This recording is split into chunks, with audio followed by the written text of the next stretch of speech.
እኔ ሙስሊም ስለሆን ከእንግዲህ በኋላ ሙስሊም ሁለተኛ ዜጋ የሆነባት ኢትዮጵያ የለችም፣ አትኖርም። የእናቱን አስክሬን ቤት አስቀምጦ ሚኒስትሪ የተፈተነው የታዳጊውን ካሊድ ልብ የሚነካ እውነተኛ ታሪክ የአባቷን ሞትና ሚኒስትሪ ፈተናን በአንድ ቀን ያስተናገደችውን ስለዚህ ጀግና ልጅ ልንገራችሁ። ጨፍሬ ጨርሼ ይችላልም በደንብ ሳረጅ እስልምና ብቀበልስ መቼ እንደምትሞቺ ቀኑን ንገሪኝና መለሰልሻለሁ። እሱን ጥያቄ አላሁ አክበር። ተመልከቱ የእስልምናን ታላቅነት። የዘንድሮው የዓለም ዋንጫ ሌላ መነጋገሪያና አስገራሚ ክስተትን ይዞ መጥቷል። ሴቶች የሂጃብ ጥቅም በፓኪስታን እንዴት እንደሆነ ተመልከቱ። በኤክስፐሪመንት መጀመሪያ ይቺ ሴት ማለት ነው ምንም አይነት ሂጃብ ሳትለብስ እንድትሄድ ተደረገ። ከዛ በአደባባይ በምትሄድበት ሰዓት ላይ እንደምትመለከቱት በቪዲዮ እየተቀረጸች ነው። እነሱ አይመለከቱትም ቪዲዮውን።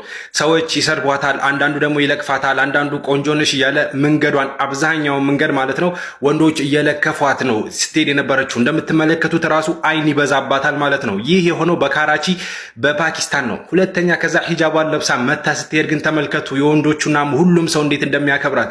ሁሉም አንገቱን ደፍቶ ነበረ ሲያሳልፋት የነበረው።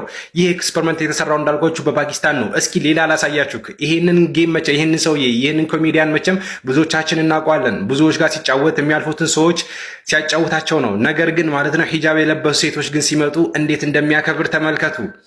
እንግዲህ ይህ ከሰሞኑ የተሰራ ኤክስፐሪመንት በፓኪስታን ማለት ነው ምን ያክል ሂጃብ ሴት ልጅ እንደሚያስከብራት ማሳያ ነው እያሉ ይገኛሉ ማለት ነው።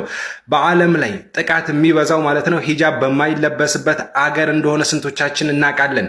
አሁን ላይ የዚህ ቪዲዮ ምስል ከወጣ በኋላ ብዙዎች ማለት ነው ለሂጃብ ያላቸው አመለካከትን እንደዚሁ በማህበራዊ ሚዲያ እየገለጹ ይገኛሉ። ጨፍሬ ጨርሼ ይችላልም በደንብ ሳረጅ እስልምና ብቀበልስ አሁን ብዙ ጊዜ መቼ እንደምትሞቺ ቀኑን ንገሪኝና መለሰልሻለሁ። እሱን ጥያቄ መቼ እንደምትሞቺ ታውቂያለሽ? አይስማ ዛሬ ማደሬ ነው አላውቅም። ይኸውላችሁ እኛ ሰዎች ስንባል እኮ ስለዚህ ሰው እውነትን በተረዳና ባወቀበት ቀን ወደ አምላኩ መመለስ አለበት። ሰዎች በራሳቸው አትቀልዱ። እዚህ ዓለም የተፈጠራችሁት ዝም ብላችሁ በከንቱ አይደለም። ህይወታችሁን ሙከራት አድርጓት። ለትልቅ ዓላማ ነው የተፈጠራችሁት። ከሞት በኋላ ትልቅ ድግስ አለባችሁ። ወይ የዘላለም ገሃነም አለ ወይ የዘላለም ገነት አለላችሁ። ይሄን በደንብ ታውቃላችሁ። ሙስሊሞችም ክርስቲያኖች ነብያቶቹ ይሄን እንዳስተማሩ ሁላችሁ ታውቃላችሁ። ታዲያ ህይወታችሁን ሙከራት አድርጓት። ገብታችኋል? በህይወት አይሞከር፣ በህይወት አይቀለድ። ነገ ንስሐ ገባለሁ የሚል ሰው እስከ ነገ ድረስ ለመኖርህ ዋስትናህን ስጠኝ በሉት።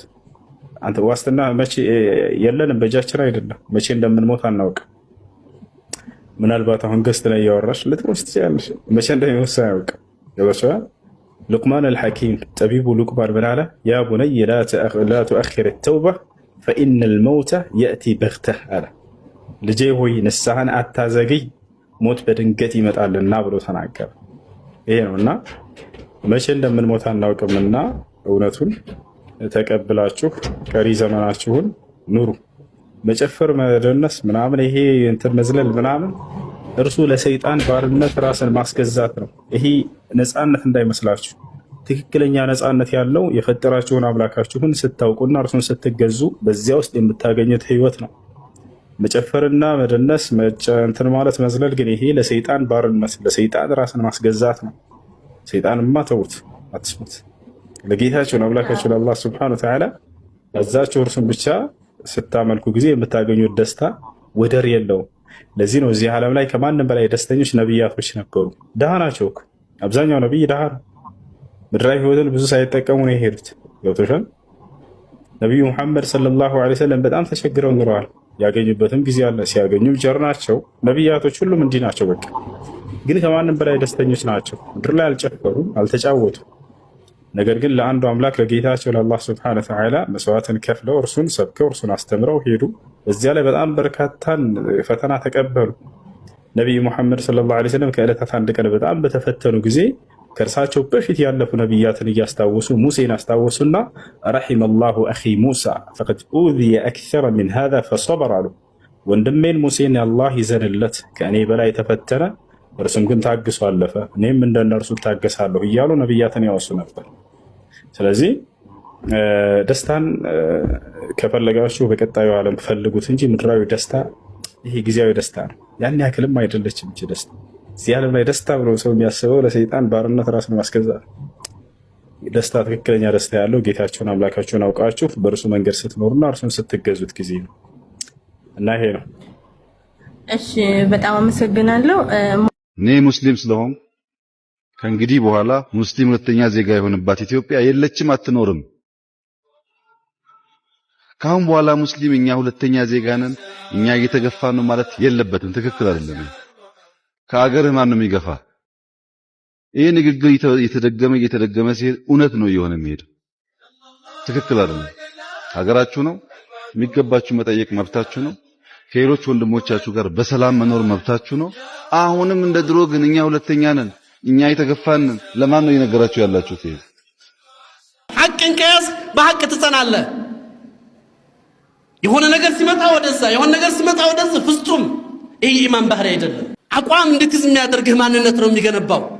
የሆነ አካል ጋር ስትሄድ እየተመሳሰልክ ሌላው ጋር ስትሄድ ሌላ እየመሰልክ ላ የአቋም ሰው እንድትሆን ያደርግሃል። ሙእሚን አቋም ይኖረዋል። ሳብት ነው፣ ራስህ ነው።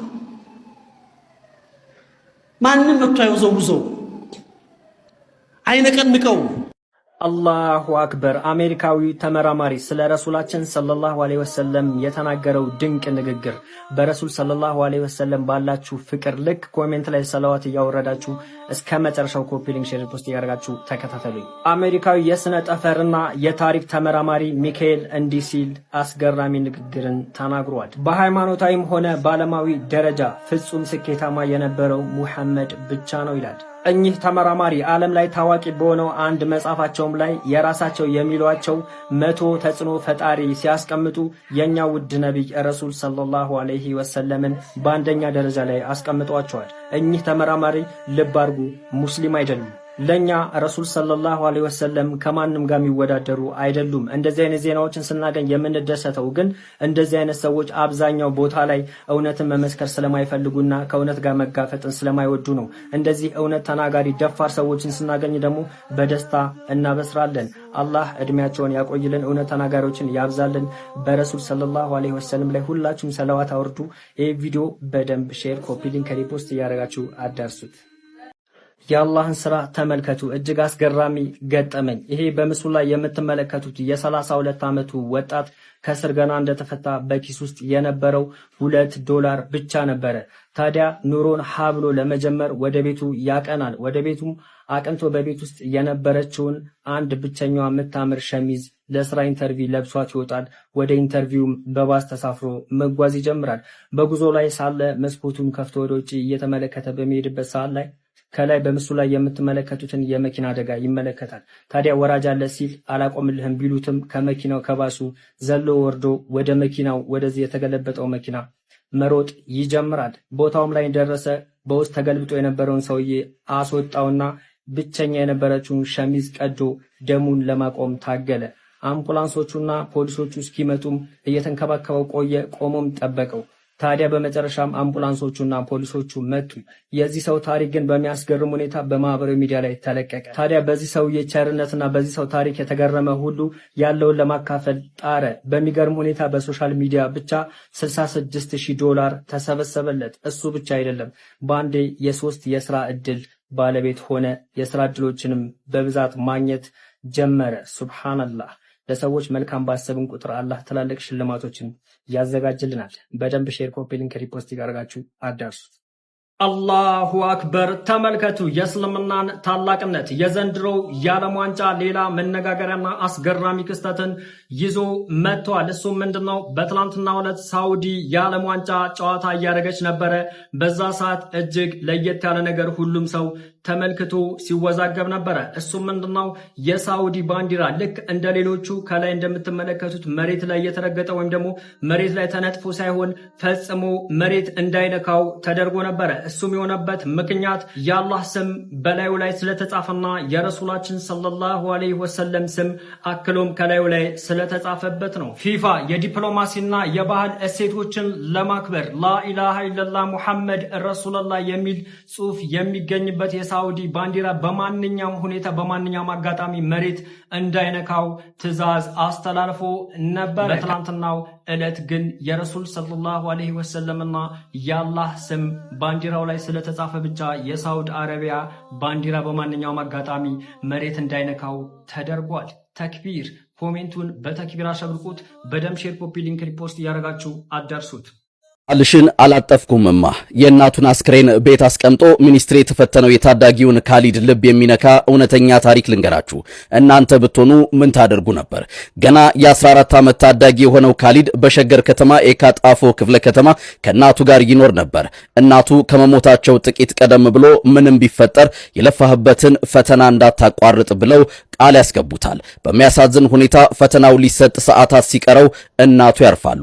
ካሊድ ግን ለእናቱ የገባውን ቃል ለማክበር የእናቱን አስክሬን እቤት ትቶ የጠዋት ፈተናውን ተፈተነ። ከሰዓት ደግሞ እናቱን ቀብሮ ተመልሶ የከሰዓት ፈተናውን አጠናቀቀ።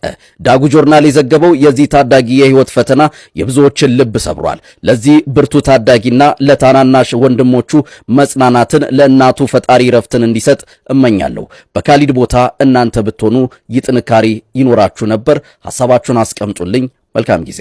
የአባቷን ሞትና ሚኒስትሪ ፈተናን በአንድ ቀን ያስተናገደችውን ስለዚች ጀግና ልጅ ልንገራችሁ። ተማሪ ቤተልሔም ሌራንጎ ትባላለች።